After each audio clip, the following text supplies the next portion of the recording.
आज आपण झणझणीत असं मराठवाडा स्टाईल काळ्या मसाल्यातलं चिकन रस्सा कसा बनवायचा ते बघूयात। सगळ्यात आधी चिकन शिजायला ठेवायचे। त्यासाठी कुकरमध्ये घेऊयात तेल, त्यामध्ये लसूण घालायचा, बारीक चिरलेला कांदा घालून परतून घ्यायचा।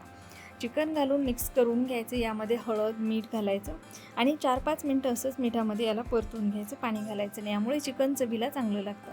आता हे 5 मिनिटं परतून झाल्यानंतर यामध्ये आपल्याला गरम पाणी घालायचे। कुकरचं झाकण लावायचं आणि 2 शिट्ट्या करून घ्यायच्या। 2 शिट्ट्यामध्ये चिकन व्यवस्थित शिजलं जातं। आता कुकरच्या 2 शिट्ट्या झाल्यात, वाफही गेलेली, चिकन व्यवस्थित शिजलं गेलेलं आहे। आता याला फोडणी करायची। त्यासाठी भांड्यामध्ये तेल घ्यायचं, त्यामध्ये आलं लसूणची पेस्ट घालून परतून घ्यायची। त्यामध्ये टोमॅटो प्युरी घालायची, तेल सुटेपर्यंत परतून घ्यायचं।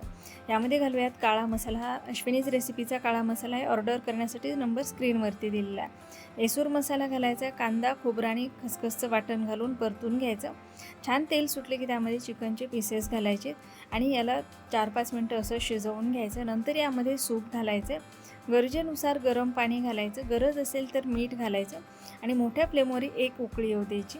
नंतर गॅसची फ्लेम कमी करायची आणि याला शिजवून घ्यायचं। गॅस बंद करायचा, वरतून बारीक चिरलेली कोथिंबीर घालायची। तर बघू शकता मस्त झणझणीत असा आपला चिकन रस्सा तयार झालेला आहे।